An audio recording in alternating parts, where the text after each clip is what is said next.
Di ini kita akan saling memaafkan. Saya selalu berpesan bagi Bapak Ibu yang di rumah ada masakan enak.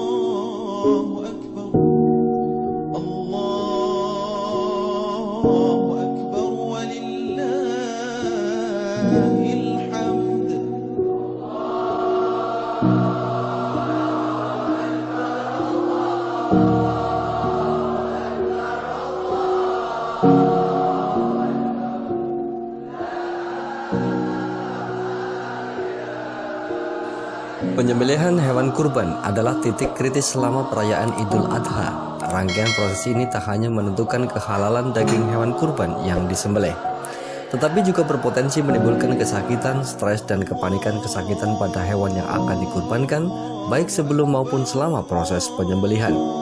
Prinsip utama penyediaan daging kurban adalah halal dan baik atau thayyib.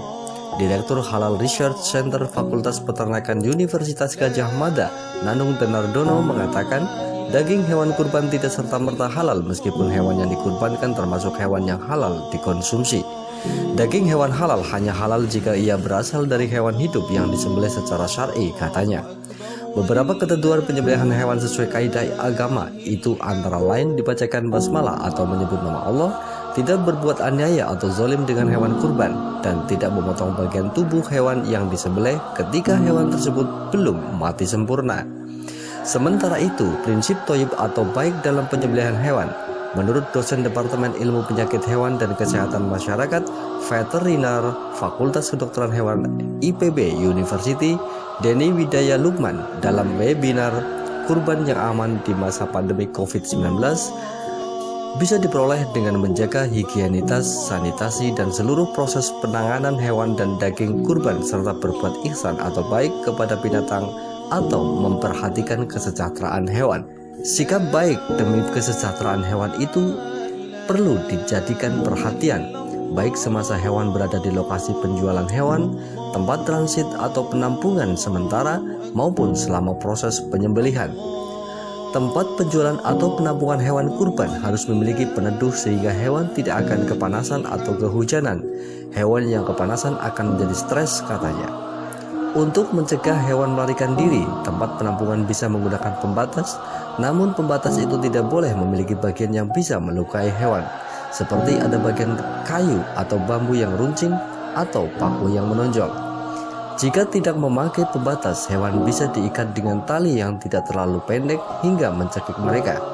Panjang tali harus memungkinkan hewan untuk berdiri, berbaring, dan menjangkau tempat makanan atau air minum mereka.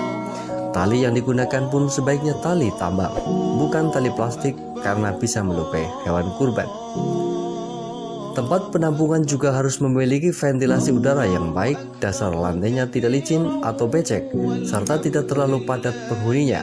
Kambing atau domba rata-rata membutuhkan ruang sebesar 1 meter persegi, sedangkan sapi membutuhkan 2 meter persegi. Tempat untuk penampungan hewan kurban, kambing dan sapi sebaiknya dipisah untuk menghindari potensi penularan penyakit antar jenis. Selain dipisah berdasarkan jenisnya, pemisahan juga diperlukan bagi hewan-hewan kurban yang memiliki sifat agresif atau hewan yang cedera dan punya penyakit tertentu. Hewan kurban yang sehat, lanjut Denny, memiliki ciri bergerak aktif, bersemangat atau tidak lesu, mata berbinar, kulit mengkilap, penampilan gagah, dan nafsu makan baik. Sementara hewan yang sakit biasanya tampak lemah, lesu, menyendiri, mata sayu, kulit kusam, serta memiliki cacat tertentu. Hewan yang tidak sehat itu sebaiknya tidak dikurbankan. Jika hewan ada di lokasi penampungan sebelum disembelih selama lebih dari 12 jam, dia perlu dikasih makan berupa rumput segar. Makanan yang diberikan sebaiknya bukan rumput atau dedaunan di pinggir jalan yang umumnya sudah terpapar racun dari polusi asap kendaraan bermotor. Namun jika hewan ada di lokasi penampungan kurang dari 12 jam sebelum sembelih, dia cukup dikasih air minum sepuasnya dan tidak perlu dikasih makan. Penghentian pemberian makanan itu untuk mengosongkan perut hewan kurban hingga memudahkan selama proses penyembelihan dan tidak terlalu banyak kotoran saat hewan dibersihkan. Selain itu, hewan kurban yang dikirim dengan menghabiskan waktu lebih dari 12 jam dalam perjalanan sebaiknya tidak langsung disembelih, tapi diistirahatkan selama 12 jam. Tempat penampungan sebaiknya juga memiliki akses terbatas hingga tidak semua orang bisa menjangkau atau mendekati hewan kurban. Kerumunan orang di tempat penampungan, suara ramai dan bising lalu lalang kendaraan bisa membuat hewan kurban stres, panik hingga mengamuk. Hewan yang stres akan membuat pengeluaran darahnya saat disembelih menjadi kurang baik hingga bisa sedikit mempengaruhi kualitas daging. Stres inilah yang membuat binatang kurban mengamuk. Dalam beberapa kasus yang muncul setiap momentum Idul Adha, hewan mengamuk itu umumnya akan dikejar beramai-ramai. Situasi itu justru akan semakin memunculkan kepanikan bagi hewan. Untuk menenangkan hewan kurban ini sebaiknya cukup dilakukan beberapa orang saja. Sama seperti manusia, saat tertekan, stres, dan panik, nafsu binatang akan turun, mudah lelah dan daya tahan tubuh berkurang. Kondisi itu akan memunculkan timbunan asam laktat di otot hewan, khususnya di bagian paha, betis, dan tengkuk. Asam laktat itu membuat daging hewan menjadi kecut dan kurang enak. Selain itu, stres pada hewan juga akan membuat jantung hewan tidak bisa memompa darah dengan baik. Akibatnya saat disembelih, banyak darah yang tertinggal di daging hewan kurban. Darah itu adalah media terbaik bagi berkembangnya bakteri pembusuk dan kuman yang jumlahnya dapat berlipat ganda setiap 15 menit sekali. Akibatnya mutu daging turun dan daging lebih cepat busuk. Sikap ihsan terhadap hewan itu juga harus ditunjukkan saat hewan kurban tersebut akan disembelih. Tempat penyembelihan itu harus jauh dari lokasi penampungan hewan. Jika boleh melihat hewan lain disembelih, dikuliti, dan dipotong dagingnya, atau melihat genangan darah hewan lain, semua itu bisa memicu cekaman, kepanikan, dan stres pada hewan kurban. Sebelum disembelih, hewan harus dituntun dari tempat penampungan menuju lokasi pemotongan, bukan diseret.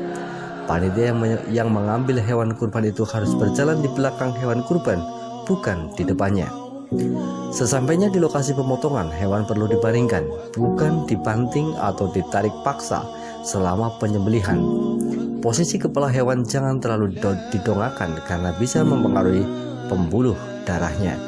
Saat dipotong, pisau harus benar-benar dalam keadaan tajam hingga tidak menyakiti binatang.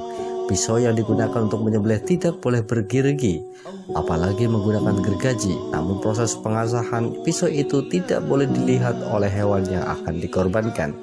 Ketajaman pisau juga akan mempengaruhi banyak sedikitnya darah yang keluar saat disembelih. Pisau yang tajam juga bisa digunakan secara cepat hingga dalam satu kali ayunan bisa memotong 3 saluran pada binatang sekaligus, yaitu saluran darah atau urat nadi, saluran napas atau tenggorokan, dan saluran makanan atau kerongkongan.